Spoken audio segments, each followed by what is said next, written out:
ತಮ್ಮ ಸುದ್ದಿ ವಾಹಿನಿಗಳಲ್ಲಿ ಬಂದು ಪ್ರಕಟವಾಗಿದ್ದಂತ ವರದಿ ಪ್ರಕಾರ ಒಂದು ಗುಜರಾತ್ ಲಿಂಕ್ ಇದೆ, ಮಹಾರಾಷ್ಟ್ರ ಲಿಂಕ್ ಇದೆ, ಗೋವಾ ಲಿಂಕ್ ಇದೆ.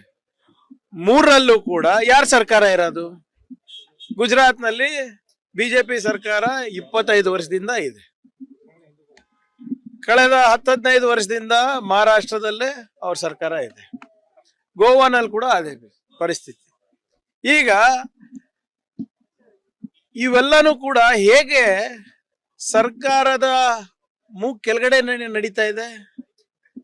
ಅದ್ ಯಾರ್ದಿದೆ ಅಂತ ತನಿಖೆ ಆಗ್ಲಿ. ಕಾಂಗ್ರೆಸ್ ಇದ್ರೆ ಕಾಂಗ್ರೆಸ್, ಬಿಜೆಪಿ ಇದ್ರೆ ಬಿಜೆಪಿ, NCP, ಶಿವಸೇನಾ ಯಾರ್ದಿದ್ರೆ that is let it come out to investigation. But ಈ ಸರ್ಕಾರಗಳು ಮಾಡ್ತಾ ಇರೋದೇನು ಬಿಜೆಪಿ ಸರ್ಕಾರಗಳಲ್ಲಿ? ಮತ್ತೆ ದೊಡ್ಡದಾಗಿ ಡಿಮಾನಿಟೈಸೇಷನ್ ಅಂತ ಒಂದು ದೊಡ್ಡ ಸ್ಲೋಗನ್ ಕೊಟ್ಟಿ ಪ್ರಧಾನ ಮಂತ್ರಿಗಳು ಎಲ್ಲ ಕಪ್ಪಣ ವಾಪಸ್ ಬಂದ್ಬಿಡ್ತು, ಅದು ಇದು ಅಂತ ಎಲ್ಲ ಊರೆಲ್ಲ ಹೇಳ್ಕೊಂಡು ಓಡಾಡಿದ್ರಲ್ರಿ. ಎಲ್ಲಿಂದ ಬರ್ತಾ ಇದೆ? ಮತ್ತೆ ಬಿಜೆಪಿ ಕೆಲವು ನಮ್ಮ ಶಾಸಕರು ಇಲ್ಲಿನವರು, ಕರ್ನಾಟಕದವರು, ಇದು ತಿರುಪತಿಗೆ ಬ್ಲ್ಯಾಕ್ ಮನಿನ ವೈಟ್ ಮನಿ ಮಾಡಕ್ ಹೋಗ್ತಾ ಇದ್ರು, ಚುನಾವಣೆಗೆ ಬಳಸಬೇಕಾಗಿದೆ ಅಂತ ಗೊತ್ತಿದೆ. ಅವ್ರಿಗೆ ಹೆಂಗ್ ಮಾಹಿತಿ ಇದೆ? ಸರ್ಕಾರಗಳಿಗೆ ಇರಲಾರ್ದಂತ ಮಾಹಿತಿಗಳು ಬಿಜೆಪಿ ಶಾಸಕರಿಗೆ ಹೇಗೆ ಗೊತ್ತಿದೆ? ಮತ್ತೆ ಅಲ್ಲಿ ತಿರುಪತಿನಲ್ಲಿ ಹೋಗ್ತಾ ಇದೆಯೋ ಅಥವಾ ಆಂಧ್ರಾಗ ಹೋಗ್ತಾ ಇದೆಯೋ, ಅಲ್ಲಿ ಯಾರ ಸರ್ಕಾರ ಇರೋದು? ಮತ್ತೆ ಇದು ಸ್ವಲ್ಪ ಇದು ಈ ಪ್ರಶ್ನೆಗಳಿಗೆ ಉತ್ತರ ಕೊಡ್ಬೇಕಲ್ಲ ಕೇಂದ್ರ ಸರ್ಕಾರ.